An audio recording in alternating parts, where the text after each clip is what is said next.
Hello students, इस video में हम पढ़ने वाले हैं कक्षा 11वीं इलेक्टिव कोर्स की कविता सब आंखों के आंसू उजले, जिसकी कवित्री हैं महादेवी वर्मा जी। बच्चों, बेटा, आपकी जो ये कविता है, इससे पहले एक और कविता भी महादेवी वर्मा जी द्वारा रचित है, जाग तुझको दूर जाना, वो पहले ही अपलोडेड है। आप उसे क्लिक करके वे भी देख सकते हैं। इसके साथ साथ आपकी क्लास के अन्य चैप्टर्स के वीडियो लिंक्स भी नीचे डिस्क्रिप्शन बॉक्स में दिए जा रहे हैं, आप उन्हें क्लिक करके वे भी देख सकते हैं। और आगे भविष्य में भी जो जो चैप्टर्स की तैयार होती जाएंगी वीडियोस, लिंक्स नीचे डाल दिए जाएंगे। आइए बच्चों, सबसे पहले बेटा हम इस कविता का थोड़ा परिचय जान लेते हैं। सब आंखों के आंसू उजले नामक गीत में कवित्री का यह मानना है कि सभी लोगों की आंखों में जो आंसू होते हैं उनमें पवित्रता, सत्यता होती है। उनकी जो कल्पनाएं हैं वो सत्य पर आधारित होती हैं, जो इन सपनों में उत्साह का संचार करते हैं और वही उसे सही रूप में आकार भी प्रदान करते हैं। दीप और फूल यानी दीपक और जो फूल खिलते हैं वे आपस में एक दूसरे के सच्चे संगी हैं, सच्चे साथी हैं, किंतु फिर भी उनमें अंतर है। उनकी प्रवृत्ति में अंतर है, उनकी प्रकृति में अंतर है। पर्वत अपने अंदर से सैकड़ों झरने धरती पर बहाता है, धरती को उपहार स्वरूप में भेंट करता है। यही धरती को घेर कर परिधि बनाता है। बाहर से कठोर दिखने वाले पहाड़ भीतर से कितने करुण हैं और जल से परिपूर्ण हैं, कितने द्रवित हो जाते हैं वे। इस प्रकार कठोर स्वभाव वाला व्यक्ति भी करुण भावना वाला हो सकता है। कवित्री ने प्रकृति के प्रतीकों के माध्यम से हमें यह बताने का प्रयास किया है कि प्रकृति के जिस तरह से उपादान ऊपर से कठोर नजर आते हैं, ऊपर से कुछ और नजर आते हैं और सबकी अलग अलग प्रकृति होती है, प्रवृत्ति होती है, उसी प्रकार मनुष्य भी ऐसे ही होते हैं। कवित्री ने आगे सोना और हीरा इन दोनों की भी विशेषताएं बताते हुए ये बताया है कि दोनों का अपना अलग अलग अस्तित्व है, दोनों की अलग अलग पहचान है और दोनों का तरीका अलग है। इस तरह से हर व्यक्ति के सपने में कुछ ना कुछ सच्चाई जरूर छिपी होती है और हमें ये जरूरत है कि हम उसे समझें। आइए बच्चों, बेटा, अब हम इस कविता का वाचन करते हैं और साथ साथ इसकी प्रसंग और इसकी व्याख्या भी समझते हैं। बच्चों, प्रसंग तो वैसे आपको पता ही है, लेकिन फिर भी मैं बता दूंगी। आइए शुरू करें। सब आंखों के आंसू उजले, सब सपनों में सत्य पला, जिसने उसको ज्वाला सौंपी उसने इसमें मकरंद भरा। आलोक लुटाता वह घुल घुल, देता झर यह सौरभ बिखरा। दोनों संगी पथ एक, किंतु यह कब दीप खिला, कब फूल जला। बच्चों, बेटा, आप सबसे पहले लिखेंगे, जो आप प्रसंग लिखते हैं तो उसमें लिखेंगे प्रस्तुत काव्यांश, हमारी पाठ्य पुस्तक अंतरा भाग 1 में संकलित कविता सब आंखों के आंसू उजले नामक कविता से, गीत से लिया गया है। इसकी रचयित्री जो हैं वो छायावादी विचारधारा की प्रमुख कवित्री महादेवी वर्मा हैं। इस तरह से आप इसको लिखेंगे और आप लिखेंगे फिर कि इस काव्यांश में कवित्री ने प्रकृति से जीवन सत्य को समझने और उसे अपने जीवन में धारने की बात कही है और इसके लिए उसने दीपक और फूल का उदाहरण दिया है। आइए अब हम व्याख्या समझते हैं। सब आंखों के आंसू उजले, सबके सपनों में सत्य पला।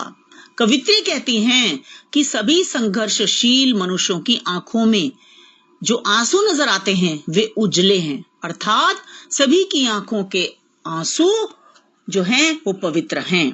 हर व्यक्ति सपना देखता है और उन सपनों को पूरा करने के लिए हर संभव कोशिश भी करता है। जिसने उसको ज्वाला सौंपी उसने इसमें मकरंद भरा।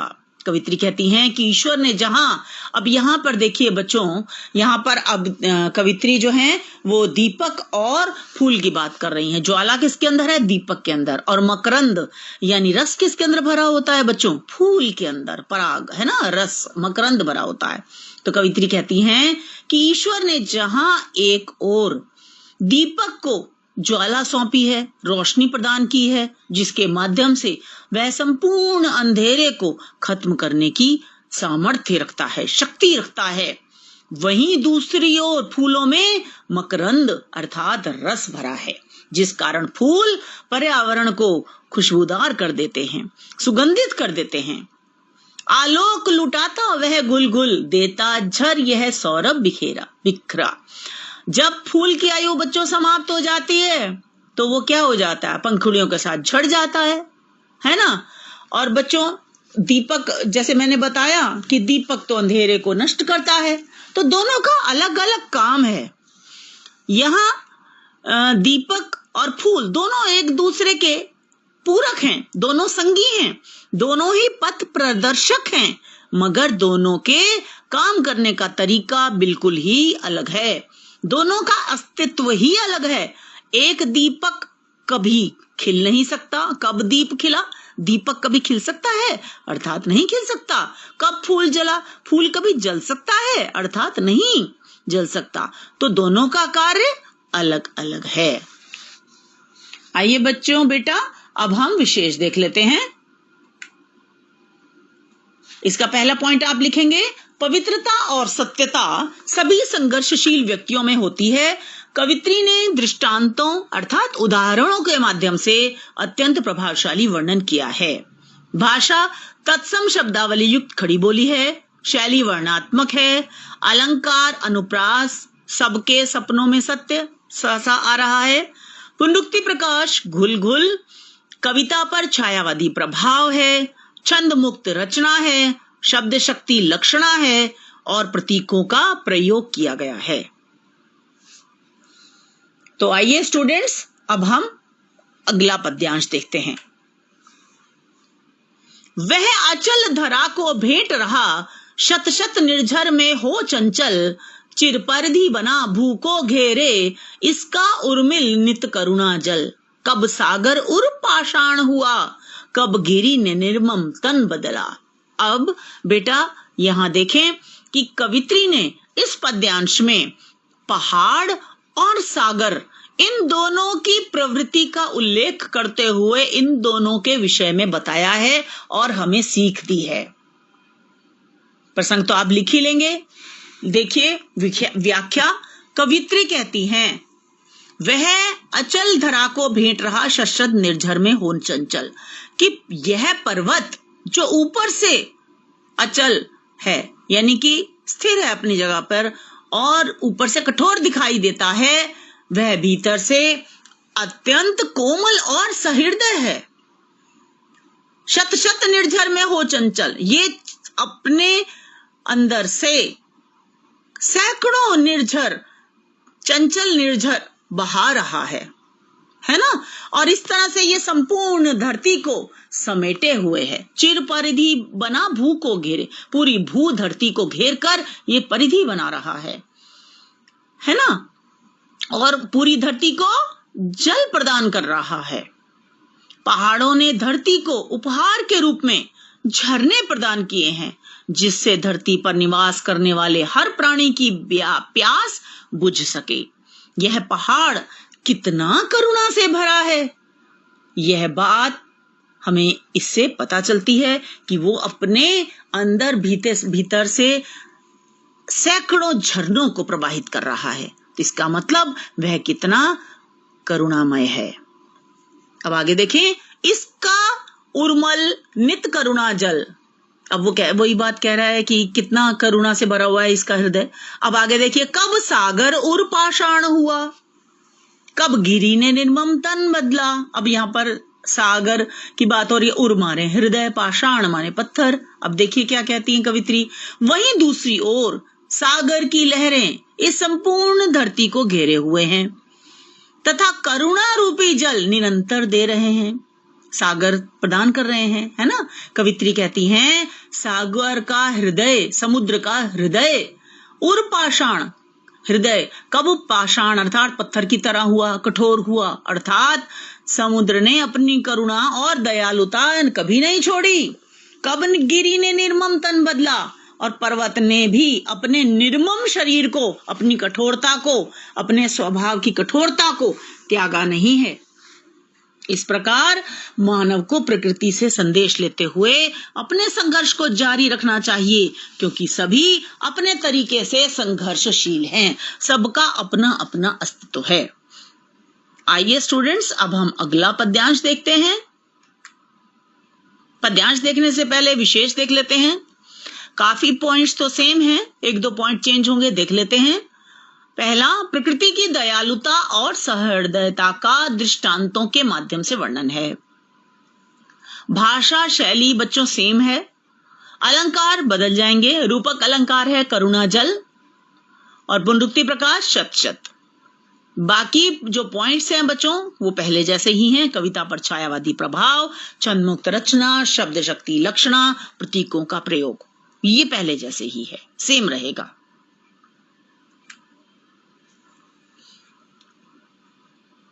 अगला पद्यांश, नभ तारक सा खंडित पुलकित वैक्षुर धारा को चूम रहा, वह अंगारों का मधुरस पी केशर किरणों सा झूम रहा।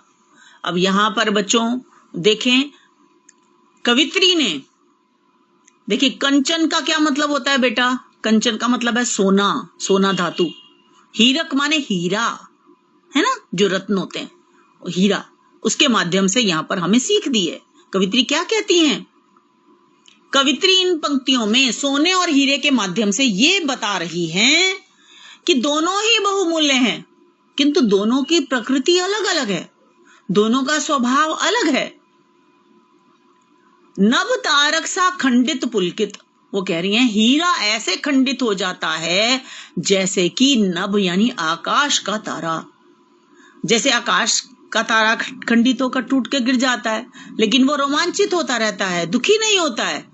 परंतु उसी तरह से, उसी प्रकार से तारे के समान हीरा भी खंडित होता रहता है, यानी उसे तराशा जाता है तो वह दुखी नहीं होता बल्कि रोमांचित होता रहता है ना। आगे देखें, वैक्षुर धारा को चूम रहा, उसे चाकू की धार पर तराशा जाता है तभी उसकी चमक उभरती है, लेकिन वह फिर भी चाकू की तीखी धार का भी सामना करता है और मुस्कुराते हुए करता है। आगे देखें, वह अंगारों का मधुरस पी, अंगारे किसके हैं? आग के अंदर अंगारे हैं। दूसरी ओर सोने को आग के अंगारों में तपाया जाता है तभी वह निखरता है। वह आग के अंगारों का शहद के रस के समान पान करता है, यानी उसे वो भी अच्छा ही लगते हैं। आग के अंगारे भी वो ऐसे पीता है जैसे कि शहद का पान कर रहा हो, जैसे कि अमृत रस का पान कर रहा हो। यहाँ पर मधु का मतलब बच्चों शहद से भी हो सकता है और उससे भी हो सकता है, अमृत से भी हो सकता है। उसे जितना अधिक आग की लपटों में तपाया जाता है वह उतना अधिक केसर के किरणों की समान लाल होकर झूम उठता है। बच्चों ये बात है कि सोने को जितना अधिक ताप में जलाया जाता है, ताप का टेम्परेचर यानी कि आग का टेम्परेचर जितना अधिक होता है ना, सोना उतना अधिक लाल हो उठता है और उतना अधिक वो खिल उठता है, निखर उठता है। तो कहने का भाव ये है बेटा कि हीरे को बहुमूल्य बनने के लिए चाकू की धार से गुजरना ही पड़ता है, उसे तभी तराशा जाता है, तभी वो बहुमूल्य बनता है। और सोने को निखरने और मूल्यवान बनने के लिए भी भीषण आग में तपना पड़ता है ना। तो दोनों को अपने अपने तरीके से अनमोल बनने के लिए संघर्ष तो करना ही पड़ता है। अनमोल बना रहने को कब टूटा कंचन, कब कंचन टूट जाता, मतलब वो दिल से टूट जाता है, उसका बिल्कुल मतलब मन मार कर बैठ जाता है कंचन मतलब सोना। और हीरक कब भी पिघला, हीरा कब पिघलता है? नहीं, हीरा भी नहीं टूटता है, दोनों ही नहीं टूटते हैं, दोनों ही अडिग रहते हैं। वे इस बात के लिए संघर्ष करने के लिए हमेशा तत्पर रहते हैं। इस प्रकार मानव को भी संघर्ष करने से घबराना नहीं चाहिए। आइए इसका विशेष देख लेते हैं। पहला पॉइंट, कवित्री ने मानव को तारे और सोने के माध्यम से अत्यंत प्रभावशाली वर्णन किया है, मानव को संदेश दिया है ना। कवित्री ने मानव को इन दोनों के माध्यम से संदेश दिया है। भाषा वही पॉइंट है, शैली भी वही पॉइंट है, अलंकार बदल जाएंगे। उपमा तारक सा, केशर किरणों सा, सा आ गया तो उपमा अलंकार है बेटा। विरोधाभास, अंगारों का मधुरस, तो विरोधाभास है का अंगारे और मधुरस की बात हो रही, शहद की बात हो रही है ना, तो बिल्कुल उल्टी बात है, तो इसलिए विरोधाभास। बाकी पॉइंट्स सेम हैं। अब स्टूडेंट्स हम अगला पद्यांश देखते हैं। नीलम मरकत के संपुट दो, जिनमें बनता जीवन मोती, इसमें ढलते सब रंग रूप, उसकी आभा स्पंदन होती, जो नभ में विद्युत मेघ बना, वह रज में अंकुर हो निकला। अब इस पद्यांश में कवित्री ने फिर हमें उदाहरण देते हुए समझाया है, प्रकृति से उदाहरण लिए हैं। कवित्री कहती हैं कि नीलम, बच्चों नीलम रत्न होता है ना, जिसे अंगूठी में भी लोग धारण करते हैं, ऑर्नामेंट्स में धारण करते हैं, उसी की बात कर रही है यहाँ पर कवित्री। वो कह रही है नीलम नामक रत्न के समान क्या है? नीला आकाश। और मरकत अर्थात पन्ना, पन्ने को भी आभूषणों में धारण करते हैं लोग, है ना। पन्ना नामक रत्न के समान ये हरी भरी धरती है। इन दोनों के बीच का स्थान संपुट बच्चों बोलते हैं दोना। जैसे दोने में, जैसे आप देखते हैं मंदिर में जाते हैं, दोने में प्रसाद मिलता है। अंजलि अर्थात अंजलि के समान है, दोनों हाथों को मिलाते हैं ऐसे थोड़ा सा मोड़कर, तो अंजलि के समान, उसको कहते हैं अंजलि के समान है। यानी हमारी जो धरती है वो आकाश और धरती, जो नीचे हमारी धरती है उसके बीच का जो स्थान है, जहां पर हम लोग रहते हैं सब लोग, तो वो कैसा स्थान है? दोने के समान है, अंजलि के समान है। अतः दोने जैसे इस संसार में सुंदर और पवित्र जीवन उसी प्रकार पनपता और फूलता है, जिस प्रकार से, कैसे? जीवन मोती, जिस प्रकार से सीप के दोने में, बच्चों आपको पता होगा सीप में ही पवित्र मोती का जन्म होता है। तो यहाँ कवित्री ने ये बात भी कही है ना। जीवन मोती इसलिए कहा गया है, जीवन को मोती से उसने तुलना की है, मोती के समान माना है। तो वो कहती हैं कि जिस प्रकार सीप के दोने में, सीप के भी 2 हिस्से होते हैं, एक ऊपर गोल सा हिस्सा होता है और एक नीचे गोल सा हिस्सा होता है, तो वो भी अंजलि के समान होता है ना, दोने के समान होता है। उसमें पवित्र और सुंदर आभा वाला मोती जन्म लेता है। उसी तरह से धरती और आकाश के बीच सारा संसार पलता है। सारी सृष्टि उस परम सत्ता का ही अंश है, उसी एक ईश्वर का अंश है। पानी की बूंद, अब आगे क्या बोलती हैं देखिए, इसमें ढलते सब रंग रूप, अब उसी में सब का जन्म होता है और सभी उसका अंश है। उसकी आभा स्पंदन होती, जो नभ में विद्युत मेघ बना, वह रज में अंकुर हो निकला। अब यहां पर पानी की बूंद के बारे में बात कर रही हैं। क्या बात कर रही है कवित्री? कह रही है पानी की बूंद कहीं कड़कती बिजली वाले बादलों में चमकती है, तो कहीं वही पानी की बूंद धरती की धूल में, रज माने धूल, धूल में समा जाती है और अंकुरित होकर निकल आती है। यानी कि पौधे को अंकुरित करने में वो मदद करती है। कहाँ? एक बूंद जो है पानी की, वही बूंद जो है वो बादलों में चमक रही, बिजली वाले बादलों में चमक रही है, उसका स्वरूप वहां पर अलग है। और वही बूंद जब धरती की रज में, धरती की धूल में समा जाती है तो पौधे को अंकुरित कर रही है। दोनों का काम अलग अलग है। इस प्रकार जीवन की सत्यता की झलक हमें सृष्टि के कण कण में मिलती है और हमें इससे सीख लेनी चाहिए। आइए स्टूडेंट्स अब विशेष देखते हैं। पहला पॉइंट, कवित्री ने सृष्टि के कण कण में जीवन की सत्यता का वर्णन किया है। भाषा शैली पहले की तरह सेम है। अलंकार देखें, रूपक अलंकार, जीवन मोती, अनुप्रास, रंग रूप। बाकी जो आपके पॉइंट्स हैं वो सब पहले जैसे ही हैं। अब ये देखिए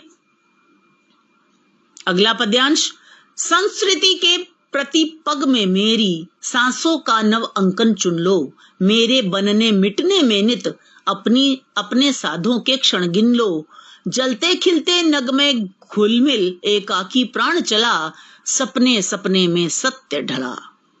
यहां पर फिर वही बात कह रही हैं कि सब चाहे अलग हैं परंतु फिर भी एक हैं, यानी सब में ईश्वर है, ईश्वर सब में है, बात एक ही है। कवित्री कहती हैं कि भावनाएं और आकांक्षाएं मेरे भीतर उमड़ती और मिटती हैं, वैसे ही सब प्राणियों के भीतर भी भावनाओं का संसार बनता बिगड़ता रहता है ना।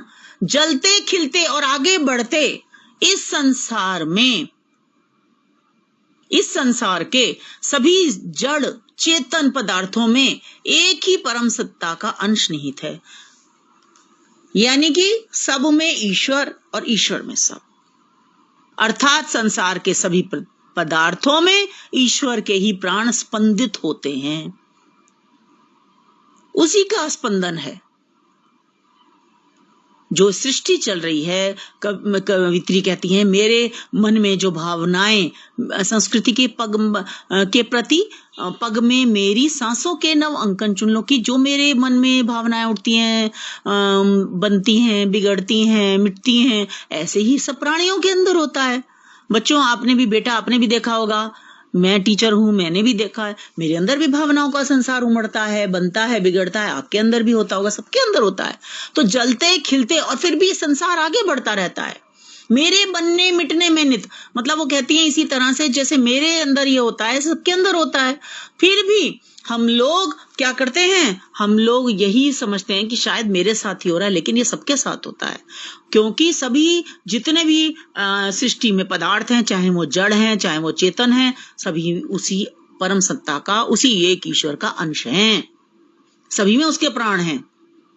कहने का भाव ये है कि इस संसार में कभी कोई आग के समान जलता है, कभी फूलों के समान खिलता है ना। यानी कभी किसी के जीवन में कभी सुख आ जाता है, तो कभी दुख आ जाता है, लेकिन सबके साथ जीवन चलता रहता है। इस तरह से इस संसार आगे बढ़ता है।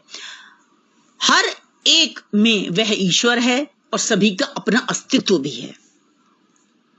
ठीक है, जलते खिलते जग में, मतलब कभी तो कोई जलता है आग के समान, कभी कोई फूल के समान खिल जाता है उसका जीवन, यानी सुख दुख साथ साथ चलते हैं। तो उसमें क्या है, फिर भी एकाकी प्राण चला, सब में ईश्वर का अंश है, लेकिन फिर भी सभी का अपना अपना अस्तित्व भी है ना। कहने का भाव ये है कि प्रत्येक व्यक्ति के सपने में सत्यता होती है, जिसे स्वीकारने में हमें संकोच नहीं करना चाहिए। सपने में सत्य ढला, अर्थात हर व्यक्ति के सपने में सत्यता निहित होती है, हमें इस बात को स्वीकार करना चाहिए। विशेष देखें, प्रत्येक व्यक्ति के सपने में सत्यता होती है, हर एक का अपना अस्तित्व है। कवित्री ने इस तथ्य को मान्यता दी है। भाषा शैली वही सेम पॉइंट्स हैं, अलंकार बदल जाएंगे। देखिए, जलते खिलते, अनुप्रास, पुनरुक्ति प्रकाश, सपने, और बाकी पॉइंट्स भी सेम हैं। आइए अब हम प्रश्नोत्तर संबंधी चर्चा कर लेते हैं। पहला प्रश्न, महादेवी वर्मा ने आंसू के लिए उजले विशेषण का प्रयोग किस संदर्भ में किया है और क्यों? कवित्री ने आंसू के लिए उजले विशेषण का प्रयोग पवित्रता की भावना को प्रदर्शित करने के लिए किया है। वे कहती हैं कि हर व्यक्ति के सपने में सत्यता होती है, पवित्रता होती है ना। उजले का अर्थ होता है पवित्र, निर्मल, की पवित्रता होती है, निर्मलता होती है, और हर व्यक्ति की कल्पनाएं मतलब जो होते हैं वो आधार लिए हुए होती हैं। ऐसा नहीं है कि किसी की निराधार होती है कोई कल्पना, ऐसा नहीं है। तो सभी में एक सत्य पलता है। अगला प्रश्न देखें, सपनों को सत्य रूप में ढालने के लिए कवित्री ने किस यथार्थपूर्ण स्थितियों का सामना करने को कहा है? कवित्री ने इस संबंध में निम्नलिखित स्थितियों का सामना करने को कहा है। जैसे इसको पॉइंट वाइज भी लिख सकते हैं, पैराग्राफ में भी लिख सकते हैं। जैसे उसने उदाहरण दिया है कि दीपक की भांति दीपक जो है वो जलता है, अंधेरे को दूर करता है, उसी तरह हम भी प्रकाशित हों, यानी कि हम भी अंधकार रूपी अंधकार को दूर करने के लिए, अज्ञानता के अंधकार को दूर करने के लिए प्रकाश, ज्ञान का प्रकाश फैलाएं। उसने हमें इस तरह से सिखाया है। और फूल की तरह खिलकर खुशबू फैलाएं, यानी कि हम अच्छा व्यवहार करें दुनिया के साथ, जिस तरह से फूल खिलता है, खुशबू बिखेरता है, पर्यावरण को सुगंधित करता है, उसी तरह हम अपने आसपास के माहौल को भी और अच्छा बनाएं। इसके अतिरिक्त कवित्री ने यह भी कहा है कि जिस तरह से पहाड़ ऊपर से कठोर नजर आता है, परंतु अपने भीतर सैकड़ों चंचल झरनों को समाहित किए रहता है और पूरी धरती को जल प्रदान करता है, इस तरह से वो भीतर से करुणामय है। हमें ये चीज भी अपनानी चाहिए। उसी तरह से सागर जो है वो सबको जल प्रदान कर रहा है और पूरी धरती को घेरे हुए है ना। और इस तरह से, लेकिन जो है वो कठोर नहीं होता है। तो सबकी प्रकृति अलग अलग होती है, लेकिन किसी ना किसी तरह से हर कोई संघर्ष भी कर रहा है और हमें इस संसार को एक बेहतर संसार बनाने में योगदान करना चाहिए। अगला प्रश्न, नीलम मरकत के संपुट 2 जिनमें बनता जीवन मोती, पंक्ति में नीलम मरकत और जीवन मोती के अर्थ को कविता के संदर्भ में स्पष्ट कीजिए। कवित्री कहती हैं कि नीलम जो है वो एक रत्न है, पन्ना भी रत्न है। नीलम और पन्ना दोनों को आभूषणों में हम लोग धारण करते हैं। नीलम जो है वो नीले रंग का होता है और पन्ना जो है वो हरे रंग का होता है। तो यहाँ पे कवित्री ने नीलम की जो है वो तुलना की है नीले आकाश के साथ, और हरे पन्ने की तुलना की है क्योंकि वो हरा होता है तो हरी भरी धरती के साथ।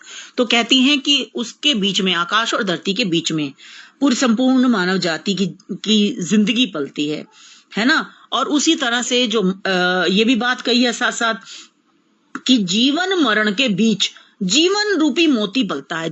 और ये भी बात है कि जिस तरह से सीप है, सीप में मोती जन्म लेता है, तो सीप भी जो होती है ना वो दोने के आकार की होती है, यानी कि अंजलि के आकार की होती है। ऊपर भी एक ऐसे गोल सा ढक्कन सा होता है और नीचे भी गोल सा होता है, उसके बीच में मोती पलता है बच्चों, है ना। मोती जन्म लेता है और उसी में पलता है। तो उसी तरह से वो कहती हैं कि जीवन रूपी मोती इसके बीच में पलता है ना। तो वो ये कह रही हैं कि इसमें जीवन रूपी मोती जिस तरह से जन्म लेता है, जिस तरह से पलता है ना, और इसी तरह से हमें भी ऐसा जीवन बिताना चाहिए कि जिससे हमारे जो कर्म हैं वो लोगों के लिए आदर्श बन सके और हमें संघर्ष करने से घबराना नहीं चाहिए। ऐसे जीवन में इन रत्नों की चमक आलोकित होती रहे। जैसे ये जो रत्न हैं ये आभा बिखेरते रहते हैं, उसी तरह से हमारे जीवन रूपी मोती जो है वो भी आभा बिखेरे, जिस तरह से मोती आभा से युक्त होता है। अगला प्रश्न देखें, प्रकृति किस प्रकार मनुष्य को उसके लक्ष्य तक पहुंचाने में सहायक सिद्ध होती है?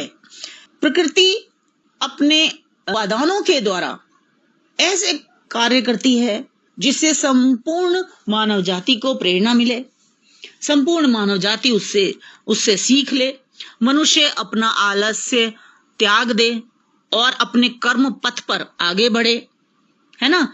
और इसी कारण जो कवित्री हैं उन्होंने फूलों के मकरंद की और दीपक के लौ की बात की है, और झरनों के चंचल होकर बहने की बात की है, और ये भी बताया है कि प्रकृति का जो है वो जल, प्रकृति पर जो जल बहता है, धरती पर जल बहता है, वो करुणा से पूर्ण होता है, और नभ के तारों की बात की है, और विद्युत मेघ की बात की है ना। इसके अलावा ये भी बात की है कि वही बूंद होती है जो बिजली में, बादलों में बिजली, कड़कती बिजली बनकर चमकती गरजती है, और वही पानी की बूंद है जो अगर धरती में धूल में चली जाए तो वो पौधों को अंकुरित कर सकती है। तो इस तरह से उसने ये कहा है कि हर एक का अपना अपना अस्तित्व भी है। उसी तरह से हर मनुष्य को ये सोचना चाहिए कि संसार में उसका अपना अलग अस्तित्व है, उसका अपना संघर्ष है। जिस तरह से प्रकृति के उपादानों का अपना अपना संघर्ष है, अपना अपना स्वभाव है, अपना अपना कार्य है, उसी तरह से हमें इससे सीख लेनी चाहिए और अपने जीवन में अपने लक्ष्य की ओर आगे बढ़ना चाहिए, संघर्ष करते रहना चाहिए। अगला प्रश्न, निम्नलिखित पंक्तियों का भाव स्पष्ट कीजिए। क खंड, आलोक लुटाता वह से लेकर कब फूल जला। बच्चों मैं इसको बेटा आपको बता चुकी हूं, आप वहां से देख सकते हैं जब व्याख्या समझाई है। तो अगला भी, नभ तारक सा से लेकर होकर पिघला, है ना। तो स्टूडेंट्स आप ये भी वहां से देख सकते हैं। अगला प्रश्न, निम्नलिखित पंक्तियों का काव्य सौंदर्य स्पष्ट कीजिए। तो ये काव्य सौंदर्य में आप जितना भी विशेष में लिखा गया है और भाव भी आप वहां से देख सकते हैं, भाव को संक्षेप में लिख दीजिए और काव्य सौंदर्य भी वहां पर जो विशेष है वही काव्य सौंदर्य है, आप लिख सकते हैं बेटा, खुद ही लिख सकते हैं बच्चे। अब आगे अगला प्रश्न देखिए, प्रश्न नंबर 7। सपने सपने में सत्य ढला पंक्ति के आधार पर कविता की मूल संवेदना स्पष्ट कीजिए। इस कविता में कवित्री यह कहना चाहती हैं कि प्रकृति में जितने भी उपादान हैं, प्रकृति के जितने भी उपादान हैं वे सब सत्य हैं और वे सब मनुष्य को सीख दे रहे हैं। मनुष्य सपने देखता है और सपनों को साकार करने की भरपूर कोशिश करता है। प्रकृति में भी परिवर्तन होता रहता है ना, और मनुष्य के जीवन में भी सुख दुख रूपी परिवर्तन होते रहते हैं। पर्वत से झरने बहते हैं, वे पूरी धरती को जल प्रदान करते हैं, आकाश से तारे टूटते हैं और नई रचना होती है। और उसी तरह से इसका उदाहरण देते हुए कवित्री ने ये भी बताया है कि उसी तरह से सोना और हीरा जो है उनका उदाहरण दिया है कवित्री ने। नीलम और पन्ने के बीच जीवन रूपी मोती का विकास होता है। आकाश में जो बिजली चमकती है ना, बनती है, और वही बूंद जो पानी की है जब धूल में मिल जाती है तो वो नए पौधों को अंकुरित करने की क्षमता रखती है। इस तरह से कवित्री ने ये इस कविता के माध्यम से विभिन्न जो उदाहरण लिए हैं प्रकृति के, उसके माध्यम से वे हमें ये समझाना चाह रही हैं कि प्रकृति के हर उपादान में सपने हैं, उनका अपना कर्म है। उसी तरह से हमें भी अपने कर्म की ओर अग्रसर होना चाहिए। स्टूडेंट्स, मुझे आशा है कि आपको ये कविता समझ में आ गई होगी, प्रश्नोत्तर भी समझ में आ गए होंगे। कक्षा 11 के अन्य पाठ तथा जीवनियों के लिए इस वीडियो के नीचे डिस्क्रिप्शन में जरूर देखें। महादेवी वर्मा जी की इससे पहले जो कविता है वो मैं पहले ही अपलोड कर चुकी हूँ। सब आंखों के आंसू उजले से पहले जो आपकी कविता है वो पहले ही अपलोड हो चुकी है, तो आप उसे भी देखिए। अगर आपने नहीं देखी तो जाग तुझको दूर जाना। तो मिलते हैं अगली वीडियो में नए चैप्टर के साथ। धन्यवाद।